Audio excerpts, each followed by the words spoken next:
Sustainable Jersey. And hi, I'm Renee Hayter from Sustainable Jersey. Um, and with me is Rosalie Morello.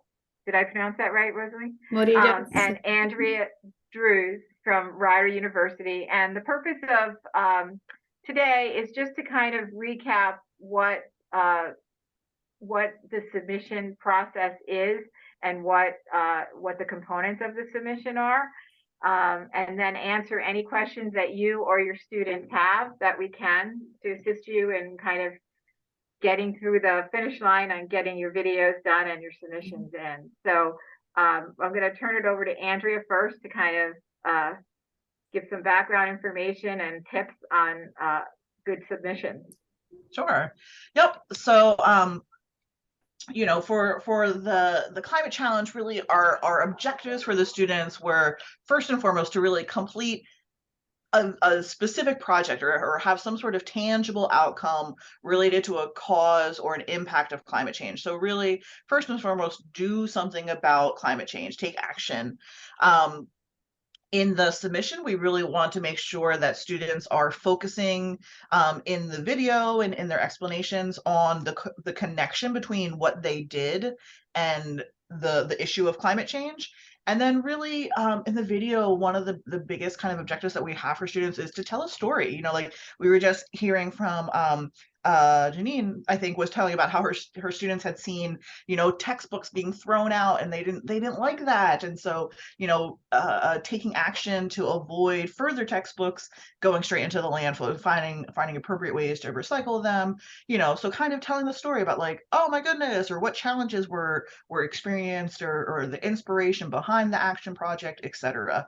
The what, the when, the how did you do it, and really why. Like why was this action project specifically important to the students who took it on? So just to kind of recap, we know climate change, on the far left, we're seeing, human activity is related to the causes of climate change. Human activity is linked to increased concentration of greenhouse gases in our atmosphere, which then creates the problem of climate change. That's like the super simple, explanation of the phenomena of climate change. And because we have climate change, we're experiencing negative impacts.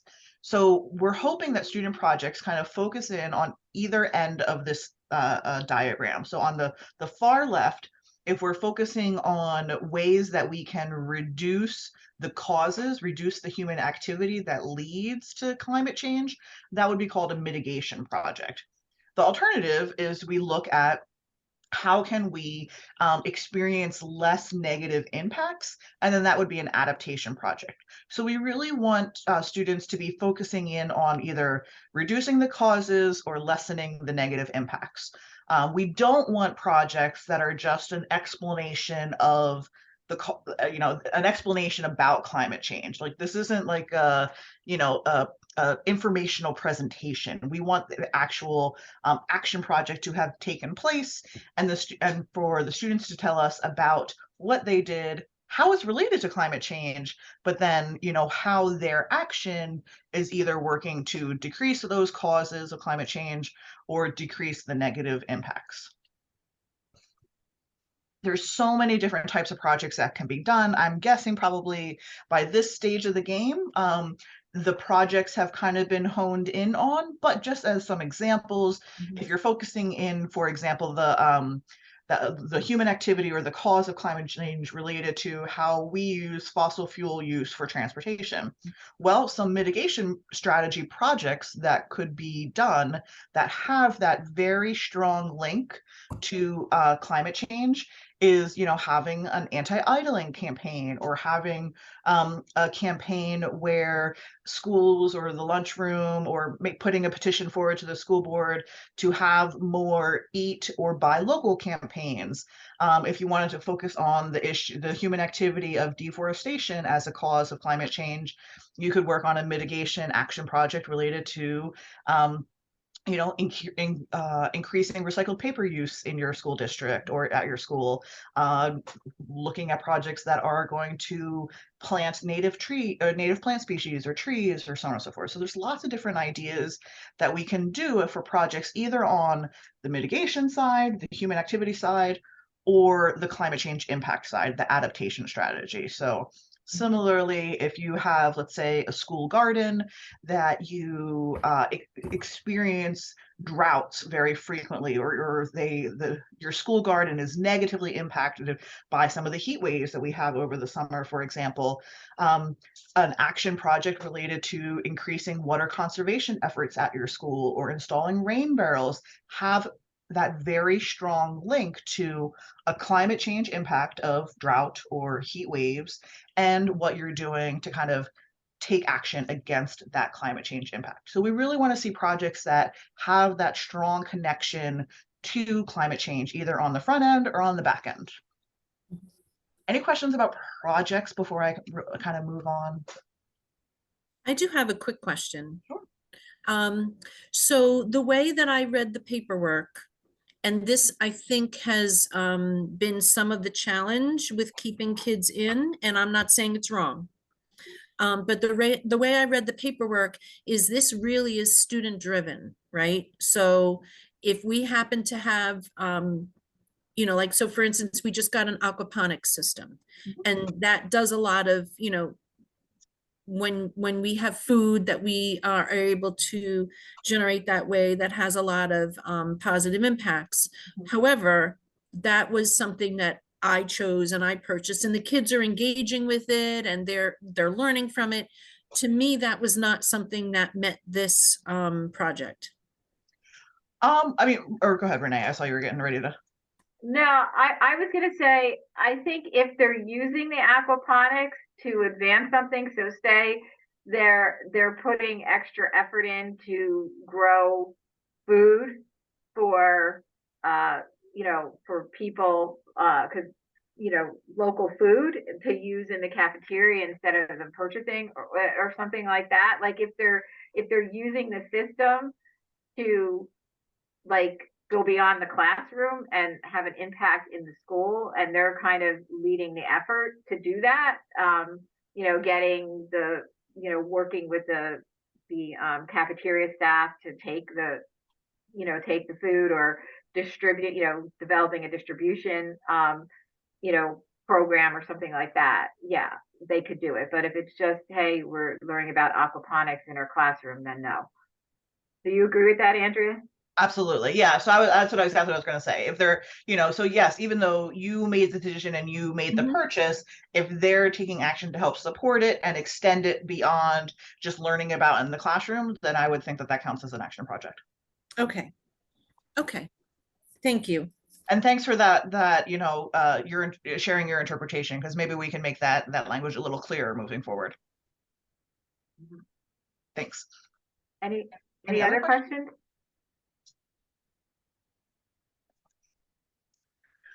All right, and so besides actually doing the action project, we want students to tell us the story. So create a digital story.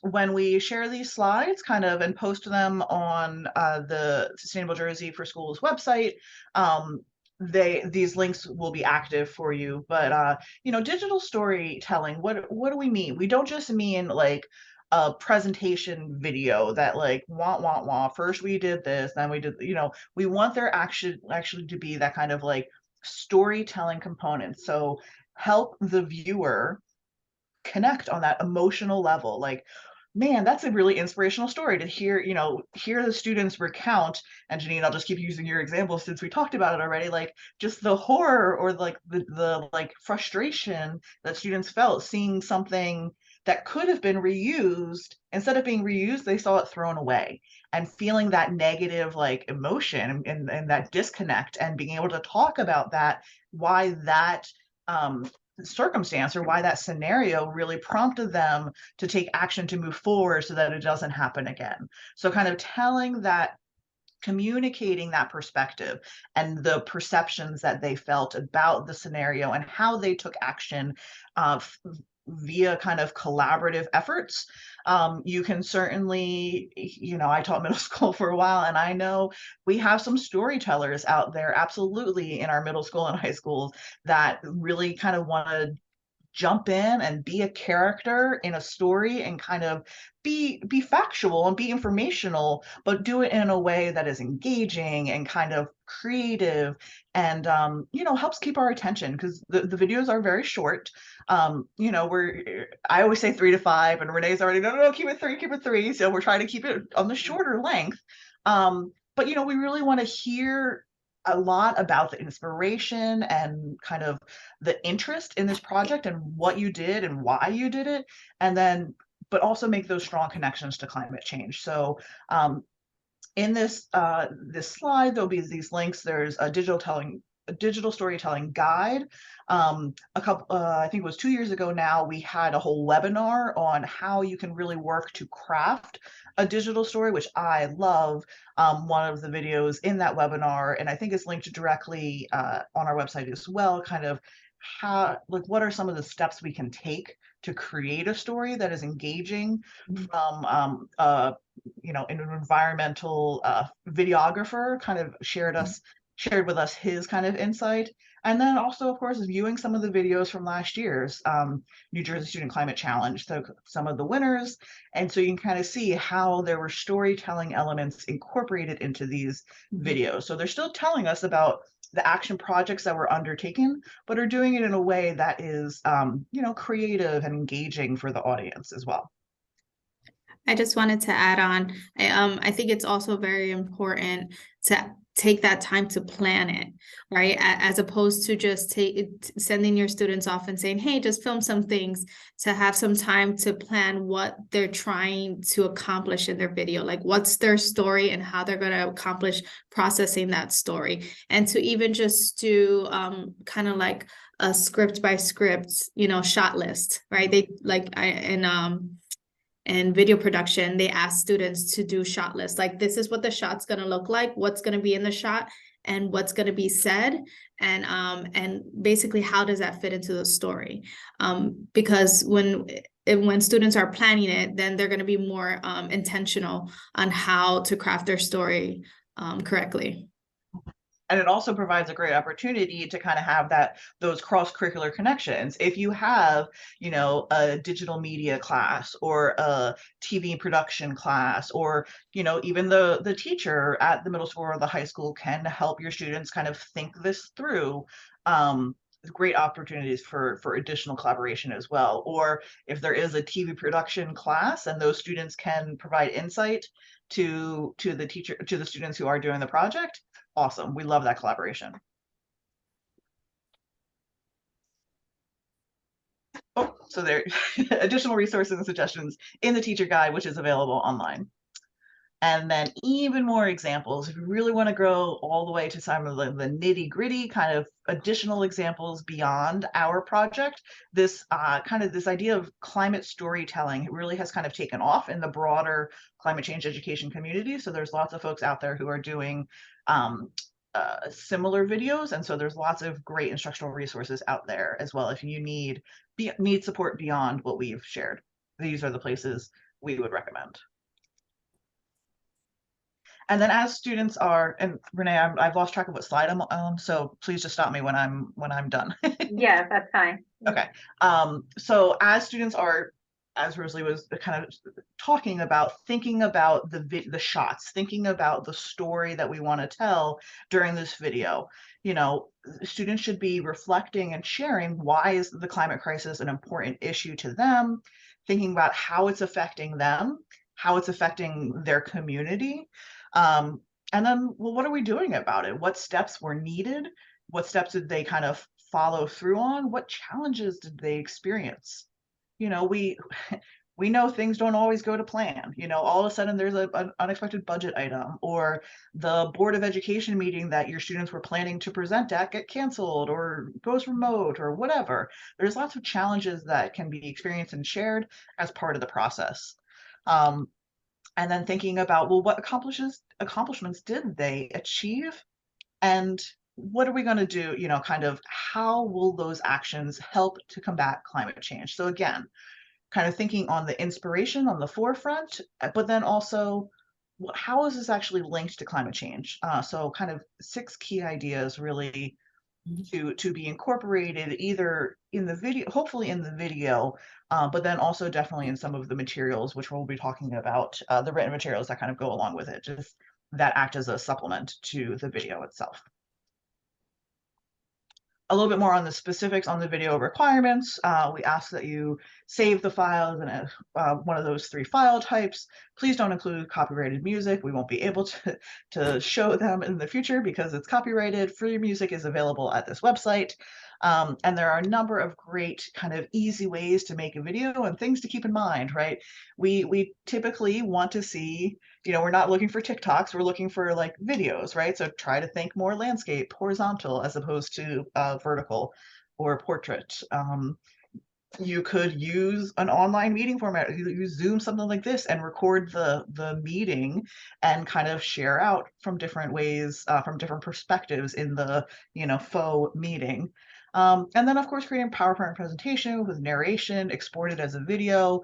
There's many other kind of additional online features that can kind of help you think about how you could do drawings or animation or stop motion or all sorts of different online tools. And you can see at the very bottom, we have a link to an annotated list of different options that are also available that could be awesome ways to create creative and engaging videos.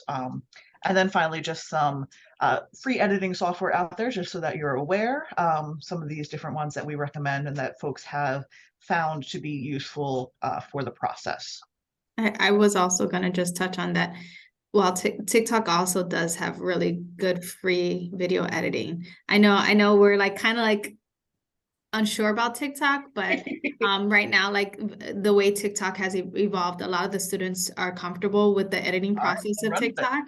And also just the format can go up to like almost 3 minutes, and students can curate the video to be more serious in the same way. So TikTok has really advanced in their editing features. So all right. But if they do the editing on TikTok, can they export it? Because yes, they need to have they it. can download it. Oh, okay. Mm-hmm. Okay. Cool. All right. I'm behind the times on my TikTok knowledge, evidently. So thank you. No worries, Andrea. All right. And then I think we're jumping over to submission form. This is what, Renee, when you were going to pick up, or you want me to keep going? Yeah, I'll give you a break and do it. And then I think you could pick up back on the rubric because you could do the teacher speak on the rubric. So the first section is just contact information, the teacher, advisor name, email, the school district, school name, social media we ask for so that we can promote your accomplishments. And the actual winners, we do a news release, so we'll send it to your local news outlets if you win. And then we need a name for the student, like a student team name and the number of members. And the thing to keep in mind is by the time you're submitting it, please just include the students that actually worked on the project. We had one team that was like, they said like 30 people. And when we went back to them, I said, okay, well, how many people actually worked on it? And it was like 6. So we really want to recognize the students that did the project and completed the video. And then we just need to know if you're middle or high school. So because we have 2 categories of awards. And what's really important is we need a list of the student team members, their name, grade, their student, the student email address, and if they're under 18, the parent student email address, because they'll get the invitation to attend the award ceremony if they're selected.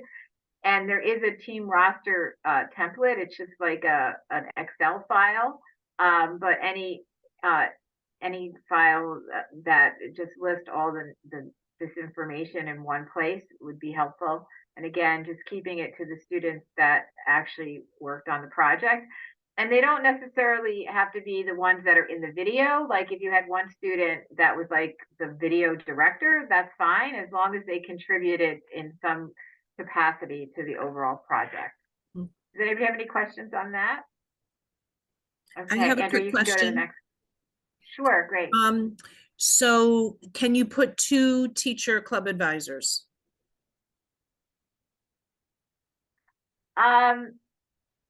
We've done that I before, right? don't know. I mean, I don't know if it allows that, but if it doesn't, you can just let me know. And if there's two, then that's fine. You can Yeah, let like us know. We as had, a supervisor, I'm collaborating with the teacher who's right there, you know, like I pop back and forth, so.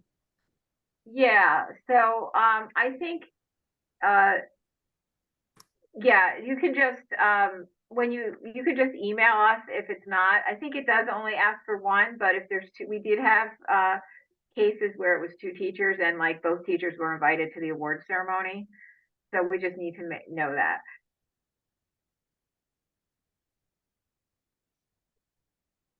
Okay, the next slide. And then the next piece is the project summary information, which is the project summary is like the title of the project and a brief summary of what the project was all about. And then the science explanation is really goes into how this project addresses the cause or impact of climate change. And we're stressing that because, you know, that's a key factor. We had a couple of great videos in the past, but then they really didn't make that connection. Like, you know, reducing single-use plastics, they took it more from like a garbage perspective than they did, you know, clean communities type perspective, as opposed to, you know, the amount of energy that's used to produce, ship, and then dispose of, and then what happens when they're in the landfill of the plastic water bottles. So really looking at it from the perspective of what is the impact on climate change or addressing climate change. Like even if it's like a kind of a clean communities type project, it's not so much to make the community beautiful. It's keeping the waste out of like the storm drains, so that the flooding impacts of flooding are not exacerbated. So just finding the connection of how it addresses a cause or impact of climate change is really a key focus. And then kind of three major highlights or takeaways for completing the project, just kind of like a personal reflection on what they got out of doing the project. As we talked about before in terms of the video content, you know, what challenges they encountered, what they learned or took away from the project, and, you know, what they got out of it, like the relationships that the team developed. We had in the past projects where they consulted with their environmental commission, or they called in a farmer or a local farm business that was selling locally grown food. So kind of talking about like really what they took out of the project, what they learned from it, and kind of how the reflections on the overall experience. Andrew, do you want to add anything to that? Or Yeah, no, I think that was good. That's what I mean. I always use the example of like a littering project. If we're going to just go pick up litter, but you kind of hit it, Renee, that's not really like a climate change project, but you could, you know, do the tweak. Well, we're picking up litter because yes, it helps our local environment look better, but it also, when we remove the litter from the system, we have less flooding because it's not clogging, you know, the storm drains, exactly as you said. So you have to just think about how there is that relationship to climate change. Okay, next page, next slide. And then the next piece is just the video information. So just the title for your digital story, and, you know, keeping it short and sweet is good. The running time, like minutes and seconds, and 5 minutes is kind of the absolute max. Most of the videos in the past came in between like 2.5 to 4 minutes. And then what we need from all the students, this is really important, is a climate challenge digital story video contest consent and release form, so that we do want to show the videos, and they are posted on our website. So we want to make sure that the students that are in the video are, but better to have it for the whole team. And if you can like combine them into a single file, that's good. And if you can't, we can help you do that. If you send us the single sheets filled out. For each person, we can combine them into one PDF and send it back to you. You just email the NJ Student Climate Challenge website. And then the video file upload, you can upload the file of the video or a link to the video, but the link needs to enable us to download the file, because we're going to put them on, the YouTube platform, not public, but for our reviewers to access to be able to review them. And then ultimately, the finalist videos we do post on YouTube. And since the submission form is a Google form, they need to, have a Google account to be able to upload the video. And, they can create one just for the purposes of that, if they need to. I'm sure the students all know about Google accounts, right? Probably. But if you have any questions, you can just email us and we'll help you through that. Next slide. Is there any questions on the video details? Okay. All right. Next, Andrea. Okay, so the rubric, as we kind of think about the rubric, we're trying to continually kind of like streamline this to make the most sense for all of our stakeholders, right? For the students to be able to read and understand us, are the educators and the reviewers, so they're all kind of talking the same language. So each of these components, are kind of, I put as much information as we can into the different hierarchy of the rubric column. So earning 4 points for when we're looking at storytelling is really, we're focusing in on those creative elements. So a perfect storytelling project is going to have a video that communicates to the audience in a creating way. We're looking for the video to be interesting and engaging and have a clear purpose. There's kind of that digital narrative, or the story that's being told is clear and insightful, and it's very easy to kind of understand and see the connections between the video and the project. Sometimes, I taught middle school, I know kids can get a little silly, or we can get a little distracted about things, making sure that the video is creative and fun, but still kind of has that clear purpose. The next row is kind of thinking about students' ability to explain and describe those core science ideas, and kind of this cross-cutting concept coming from next gen science standards, that we're thinking about this cause and effect relationship between human activity and climate change, and that students are their project is clearly addressing that human impact on the environment as a result of climate change, and really they're supporting, having clear descriptions and being supported by evidence. Now, do they have to rely on just listing a whole bunch of facts about climate change? No, absolutely not. But sharing information about why it's so important to recycle textbooks, or why it's so important to remove single-use plastics from our daily lives as it relates to climate change, give some rationale and some reasoning in the form of evidence, is really helpful to kind of make your argument for that connection of that cause and effect relationship.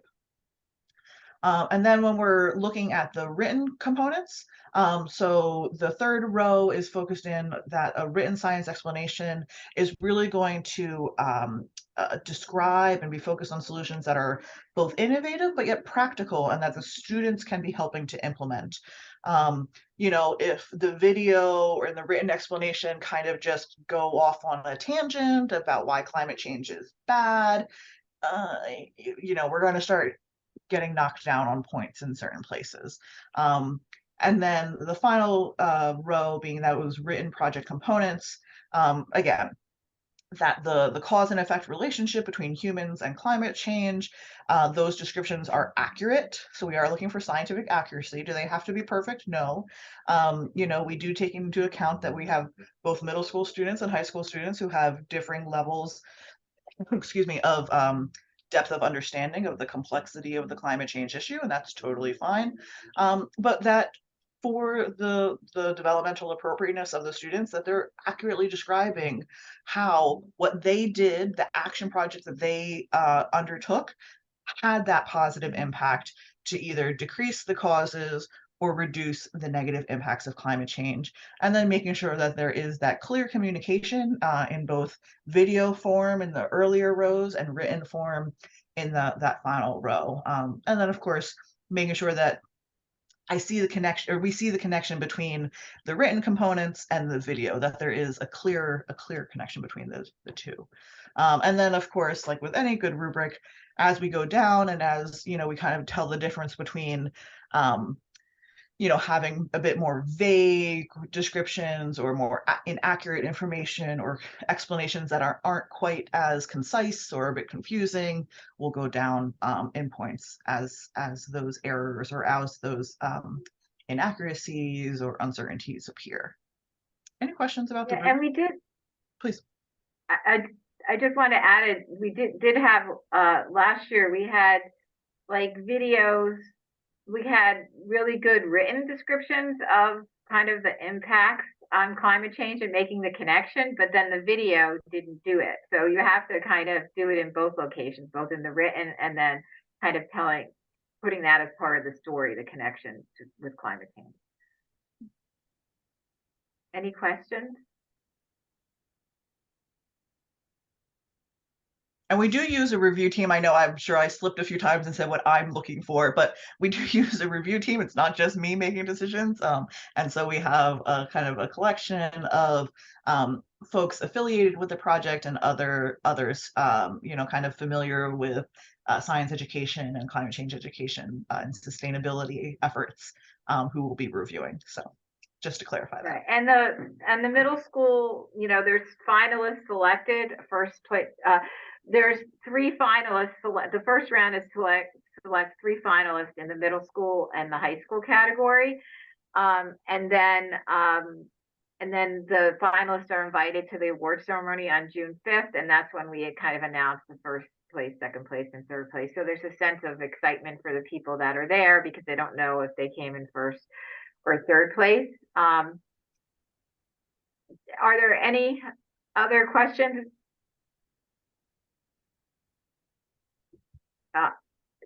So the submissions are due April 21st. We'll be reviewing them toward the end of April and early May. So you'll be notified in early May if you're a finalist or you weren't selected as a finalist. And then the award ceremony is June 5th. And it's at the Drumthwacket Foundation in Princeton, and it's from 5 to 7, I think, in that like kind of early evening time frame. And it's a really great event. We guarantee that at least the student and one parent rep and the teachers and a school representative can come, but depending on how big the teams are, we can, you know, but it's at a minimum, it's each student team member, one guest, the teachers, and then someone else from the district or the school, you know, if you want to invite. And these are important links. The teacher challenge, the climate challenge teacher guide has like all the information about the video editing software and the digital store, more information about digital storytelling. The student guide has the same type of information, but it's a kind of reduced version of the teacher guide. The rules, the submission form, the team roster, and the student consent and release forms are really important. Any other questions? Please don't hesitate to reach out to us via email, the Student Climate Challenge email. We'll be happy to answer any questions that you have, or if you're having any issues, we'll try to help you resolve them. Joel, you have a question? No, I'm just going to say thank you, and we will reach out. And it's good for me to have my students here because they're going to hold me to do all of this stuff too. So it's fun. It's a fun time. Good. I'll promise. What's your project? What's your project? Oil filtration. I mean, so like motor oil on the streets, when it rains, it goes down the sewers and then goes to like the river and the ocean. So we're trying to like we did create a device, that like filters the oil out of water. So when it goes down the sewers, the oil doesn't get to like bodies of water. And so we're connecting to climate change because of increased rain during, global warming. So Yeah, that sounds Great. great. Yeah, and just make sure that that last, oh, I'm sorry, that last emphasis on why it's a climate issue is would be an important. But yeah, go for it. I'm sorry.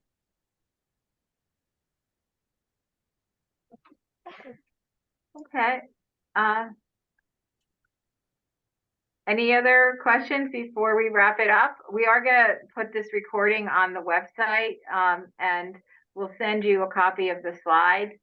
And the slides actually include the link to the storytelling video that Andrea mentioned, which is a really good video. And it also has the link to last year's, they're right on our website, the last year's finalists. Especially last year, every year the submissions get better and better. So last year's, like the high school winner, it was a really they did a great, the video was very engaging. But all of them actually were last year. So if you have any other questions along the way, please feel free to reach out. And if any of your colleagues are working with students doing a project and haven't heard about the Climate Challenge, it doesn't matter. They can register anytime or just submit something on April 21st. Yeah, and Janine, I would Great. definitely recommend checking out that, if they're still kind of doing that aquaponics project, we could definitely find a connection to, Okay. make a project out of that, even though, you were concerned about who's driving the boat. Right. Okay. All right. Thank you. Well, thank you for All right. Well, thank you. Yeah, thank you. And hopefully we'll see you at the governor's mansion on June 5th. Bye, everyone. Thank you.